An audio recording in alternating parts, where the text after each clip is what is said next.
అభిమన్యునికి నేను కట్టిన రక్ష నీకు ఎందుకు తెగింది?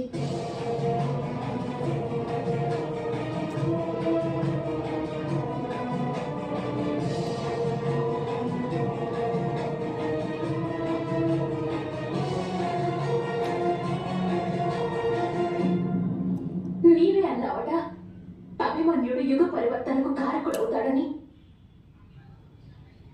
కానీ ఆ పరివర్తనకు మొట్టమొదటి అడుగు వారి పుత్రుడు వేస్తాడా?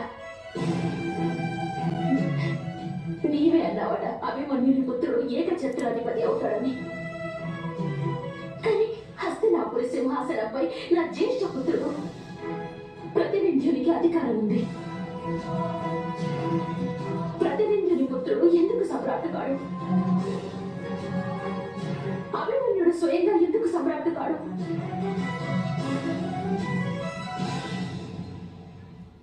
నీ మాటలలో గూఢ సంకేతం ఉంది గోవింద.